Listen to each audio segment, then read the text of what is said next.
Hi అండి, welcome back to our channel Aadya kitchen. నేను మీ అనుష. ఈరోజు ఇంకొక మంచి రెసిపీతో మీ ముందుకు వచ్చాను. ఈరోజు మనం బాలామృతంతో మంచి రెసిపీని చేయబోతున్నాము. అదేంటంటే బాలామృతంతో ఉప్మా చేయబోతున్నామండి. ఈ బాలామృతంలో శక్తి, ప్రోటీన్, కాల్షియం, ఇనుము, vitamin A, vitamin B, vitamin C కూడా ఉంటాయి. కాబట్టి 3 సంవత్సరాలలోపు పిల్లలందరికీ 100 గ్రాముల చొప్పున ప్రతిరోజు కంపల్సరీగా ఇవ్వాలి.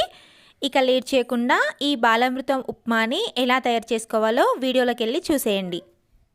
ముందుగా స్టవ్ మీద కడాయిని పెట్టేసుకొని అందులో 1 టేబుల్ స్పూన్ అంతా నూనెను వేసుకోవాలండి. ఈ నూనె ప్లేస్లో మీరు నెయ్యినైనా వాడుకోవచ్చు.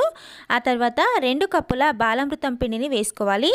బాలామృతం పిండిని మిక్సీ పట్టవలసిన అవసరం ఏం లేదండి, డైరెక్ట్గానే వేసుకోవచ్చు. 2 కప్పుల బాలామృతం పిండిని వేసుకున్న తర్వాత దీన్ని ఇలా కంటిన్యూస్గా కలుపుతూనే ఉండాలి. ఇలా వేయించుకునేటప్పుడు స్టవ్ని సిమ్లోనే ఉంచుకోండి. చూసారు కదా, ఇలా పొడి పొడిగా అయిన తర్వాత స్టవ్ని ఆఫ్ చేసేసుకోండి. ఆ తర్వాత దీన్ని తీసేసుకొని పక్కన ఉంచేసుకొని అదే కడాయిలో 1 టేబుల్ స్పూన్ అంతా నూనెను వేసుకోవాలి. మళ్ళీ తర్వాత ఇందులోని ఉల్లిపాయ ముక్కలను వేసుకోవాలండి. ఉల్లిపాయ ముక్కలు పచ్చివాసన పోయేంత వరకు బాగా ఫ్రై చేసుకోవాలి. ఉల్లిపాయ ముక్కలు బాగా ఫ్రై అయిన తర్వాత ఇందులో 2-3 పచ్చిమిర్చిని కట్ చేసుకొని వేసుకోవాలండి.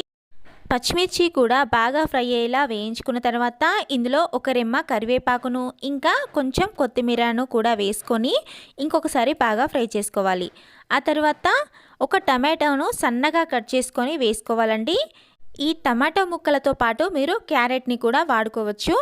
ఇలా వేసుకున్న తర్వాత టమాటో ముక్కలను ఒకసారి బాగా కలిపేసుకొని ఇవి కొంచెం సాఫ్ట్గా అయ్యేంత వరకు ఉడికించుకోవాలండి.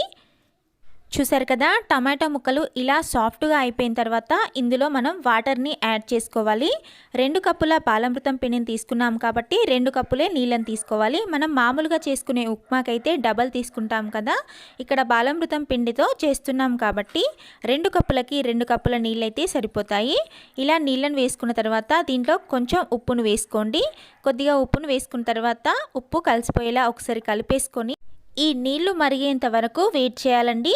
చూసారు కదా, నీళ్లు ఇలా మరుగుతున్న టైంలో మనం ముందుగా ఫ్రై చేసి పెట్టుకున్న బాలామృతం పిండిని 1 కప్పు దాకా వేసుకొని ఒకసారి బాగా కలిపేసుకోవాలి. ఒకేసారి మొత్తం వేయకూడదండి, ఉండలు కట్టిపోతుంది. కాబట్టి ఇలా వేసుకున్నప్పుడు కంటిన్యూస్గా కలుపుకుంటూనే ఉండాలి. ఇలా కంటిన్యూస్గా కలుపుతునేటప్పుడు స్టవ్ని సిమ్లోనే ఉంచుకోండి.